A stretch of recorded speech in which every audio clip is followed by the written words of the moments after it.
Welcome, everybody, to the American Space Museum. I'm Marquette, and we're so glad you're with us this Monday to stay a little bit star curious on Stay Curious. But we're going to be moon lunatics today as the moon is full in our sky. Everyone's going to be paying attention to us. And I've got a little program I put together over the years about moon age daydream of memories and myths. So sit back a little bit and enjoy a little different uh, Stay Curious, Star Curious, as from your backyard and backyard astronomy, the moon is the most observed object in our night sky. And I want you to share a little bit of the moon age daydream I put together here as I get my set together. Big shout out to Marty Winkle, my co-producer. We're coming up on, well, today's our 593rd show, Marty. And thank you for all that you've done to help improve this and keep me straight. And I have a picture I took here on our green screen of some fowl going by our full moon, which is scheduled for Tuesday morning, actually. And the moon will be 226,000 miles away. And that's pretty close. It only gets about 225 or 220s. Gets about 2,000, 3,000 miles closer than that to us. But you'll all be paying attention to it. So let me kick off my little moon age daydream of memories and myth with this little poem you all know. Hey diddle diddle, the cat and the fiddle, the cow jumped over the moon. The little dog laughed to see such a sport, and the dish ran away with the spoon. Maybe one of the first little poems you learned, and the author is completely unknown. This was first printed in 1785, 237 years ago. Was Hey Diddle Diddle, the Cat and the Fiddle, a good little poem to put nursery rhymes and so forth. All aspects of our life have the moon in it.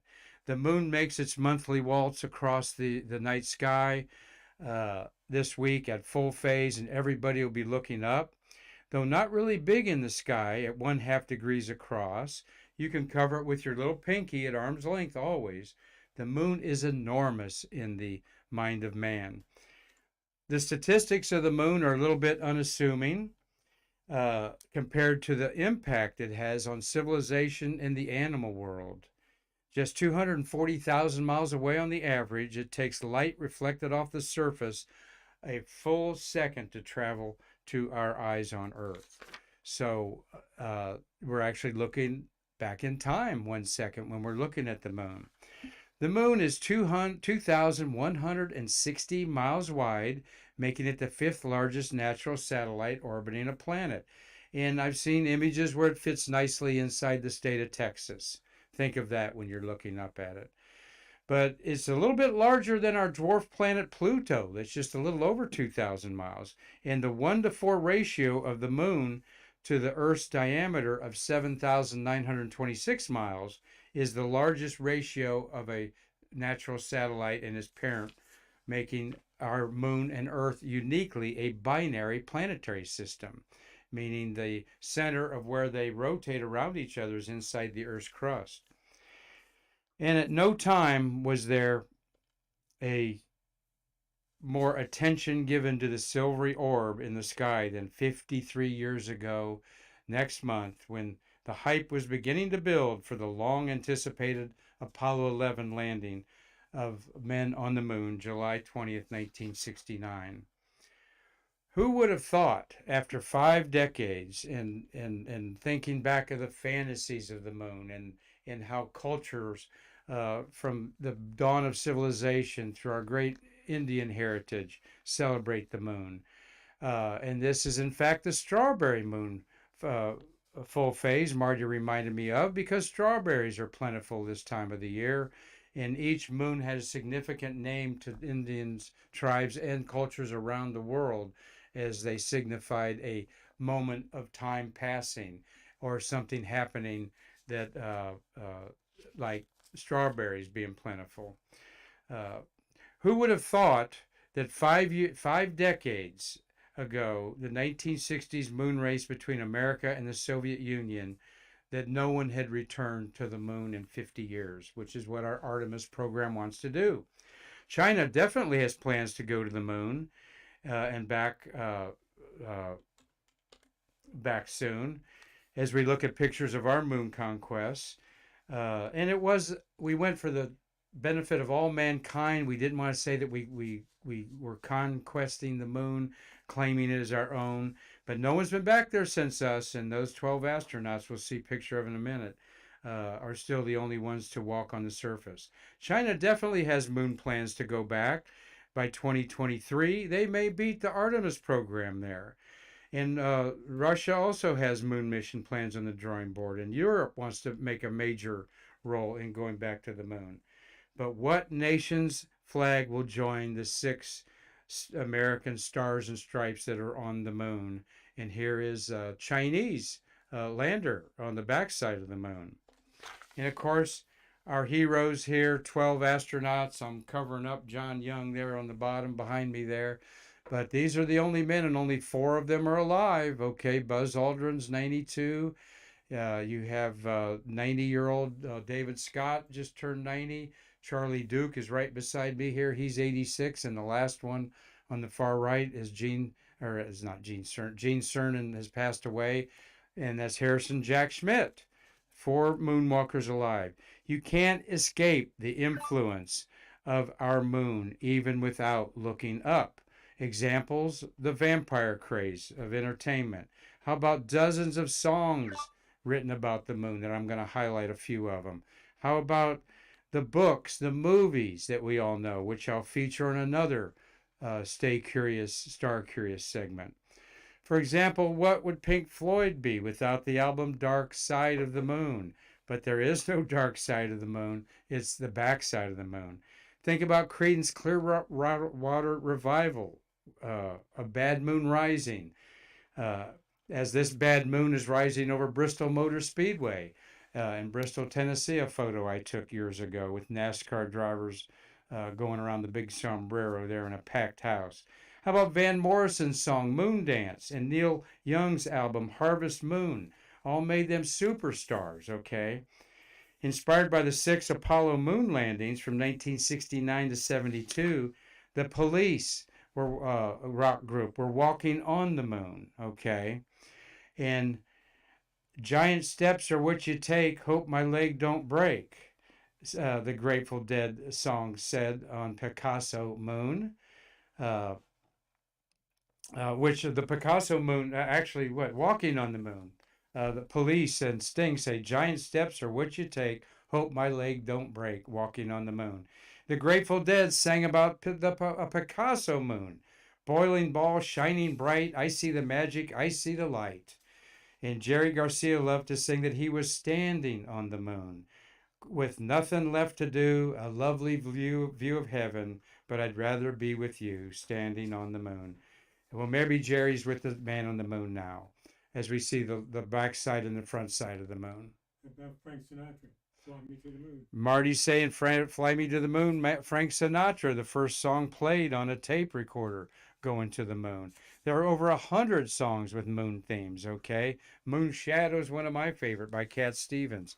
And of course, you think about the literature, Marty, where H.G. Wells' first Men on the Moon was published in 1901. 2 years before the Wright Flyer, and such Hollywood blockbusters as Apollo 13 all have their themes centered around the moon. The moon has been called many things and many names by hundreds of civilizations that have roamed the earth. Lunar deities include Selene, Phoebe, Artemis, Luna, Nana, Thoth, Diana, and a dozen of other names in Asian and African dialect. And here's my pet peeve, Marty, as we look at a blue moon. Oh yeah, I tinted a moon blue there. Is that our moon's name is capital letter moon. It is a personal pronoun, yet it's lowercase so many times because there are over 200 moons in our solar system orbiting other planets. The other, actually 7 of the 9 planets have moons. Venus and Mercury don't. But isn't it odd that we don't call it Luna, we don't call it Artemis, we don't call it Selene, which are all female entities that are associated with the moon, while the sun was given the male persona. So I think it's a crime when I don't see moon capitalized, as well as sun. Our sun is called sun. It is a star. that is called sun. It is not the sun, it is sun, okay? We say Mars, Jupiter, we don't say the Earth, you know. But anyway, E on Earth should be capitalized too, and you see it lowercase. But I'll get off my journalism soapbox there. And just, of course, hundreds and hundreds of myths and legends surround the moon. Werewolves, vampires are always associated with the moon.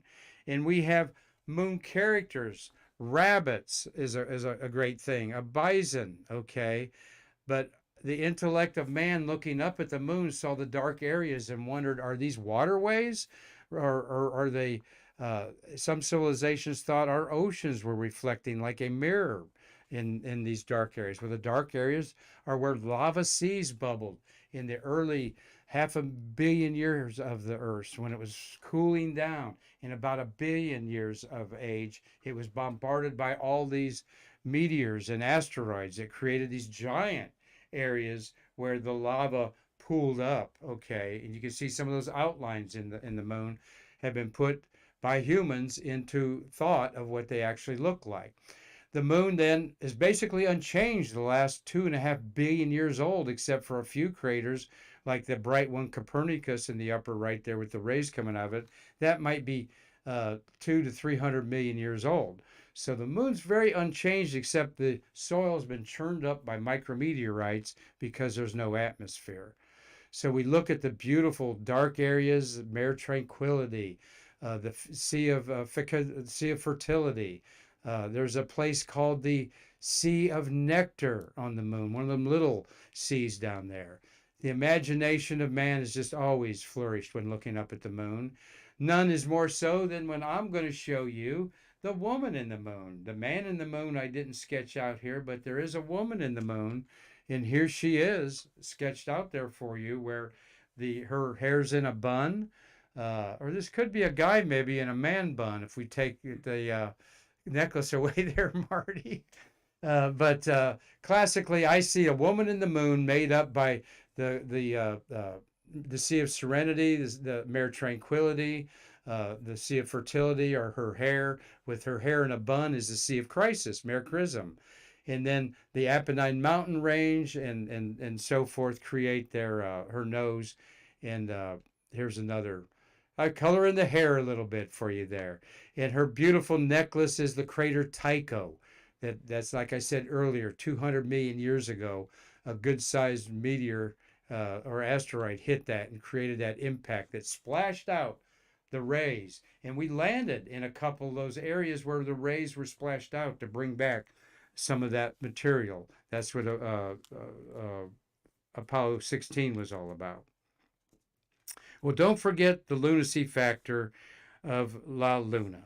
Though crime and crazy human acts are thought to rise during the full moon, okay, statistics don't show the support for that notion. After all, if you're a thief, wouldn't you rather rob somebody when there's no moon out instead of moonlight illuminating on you? Think about that. It makes more sense for nefarious acts to be planned during dark phases of the moon, not when alleys, backyards, and parking lots are illuminated by moonlight. The moon, by the way, is 1/4 the size of Earth, and though Mars is big in our minds, it's only barely twice the size of the moon and half the size of Earth, as I slide a little bit of Mars in there.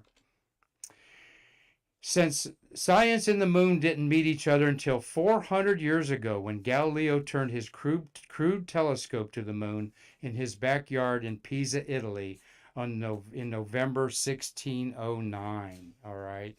And though he didn't see it look like this, he discovered the moon's had mountains and was scarred with holes, which are craters, appeared to have smooth, dark seas, of which we know as solid lava. Suddenly, the moon became a world of its own.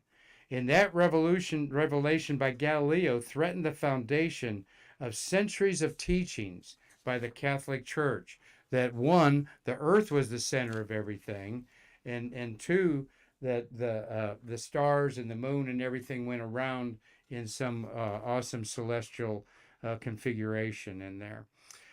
In the 21st century, a child's toy telescope can be more powerful than Galileo's crude instrument. Those department store telescopes that Santa dropped off a year or so are perfect for moon gazing. Go get them under the bed, in the closet. The spiders are tired of playing with them. Binoculars are also great for looking at the moon, and they can be held steady against a fence post, or you can buy a tripod adapter, very easy to hold them steady. And you'll amaze how putting your on a tripod, uh, your binoculars is really a whole new game changer because you can really see detail better when you're not holding it. The low power gives a sharp, clear image that allows you to pinpoint the patterns of mountains and craters against the dark, ancient seas of solidified lava. So dig out those telescopes, okay, from under the bed. Use the highest number eyepiece, like 32 millimeter or 25 millimeter, for low power. Train the telescope on the moon and you'll be amazed. Work up to the other eyepieces that are usually pretty worthless on a smaller telescope. You are looking at the moon 10 times better than Galileo ever saw it. And with a moon map, you can become familiar with lunar landscape and a whole new topography that we're going to be familiar with, particularly in the next century when I think new moon travel will become commonplace in the 2030s, thanks to the private companies that are working on that. Get a good moon map. One place to look is a local library. You can Google some sources. The moons might look upside down and backwards on the moon map because optics in a telescope will invert that. There's software for your computer. I've got my software app right here that I can download and look at a moon map and tell what I'm looking at. And the Virtual Moon Atlas is one of the best available by Google Moon. Virtual Moon Atlas is one, go Google it. And then Google Moon is also excellent. In fact, you can go on Google Fireplace or Gunpowder, where something has been an impact, as you see all the craters on the moon there. It has a violent impact type of smell that you get from gunpowder and things colliding into each other. So just 5 decades ago, mankind found out for sure when the 12 Apollo astronauts held moon rocks in their own hands. So this week, take some time to look up at the moon, whether with your naked eyes, binoculars, or a telescope. Feel the moonlight on your face. It's the only kind of moonshine that you can't get too much of. And hold those thoughts of moon age daydreams. And maybe play a moon song or two and enjoy your lunacy in the night. So thank you, Marty, for doing what you're doing. We wanted to thank Pamela Shivik is watching. Thank you, Chris Callie, for watching. Glad you made it safely home. We've got a good announcement coming up about those T-shirts that we're going to be selling with Chris and Paul Callie imprints work on that are amazing. Keith Sewell, I hope you enjoyed my little lunacy. He's a moon watcher in astronomy clubs. Robert Law, I saw that you were around some aliens up there in Dundee, Scotland. And Wednesday, I'm having a guest that's going to talk about the unidentified aerial, the UAPs, unidentified aerial. What's the P stand for? They're rebranding UFOs. And I've got a guy that is a common sense UFO follower from our astronomy club. Ken Venderami is going to be here Wednesday. So you want to see that, Robert Law. Ophelia, thank you. We to you in France, Francois, Carlton Bailey, Dave Stange, and James Sigler. Thank you all for watching today. Hope you enjoyed a little bit of a different Stay Curious on our Star Curious Mondays, where we had a little bit of Hey Diddle Diddle, the Cat and the Fiddle, and all the way to the Woman in the Moon. So we've got a great week of programming, as always, scheduled for you on Stay Curious, and we're lining up a lot of Apollo people to talk during July when we celebrate the 53rd year of going to this object. Can you believe it? And there's a good photo for you. Go out and have someone hold the moon at the tip of their finger then. Well, thank you, everyone, for staying curious. And until we see the next time, I'm Marquette, and so happy to bridge the space between us.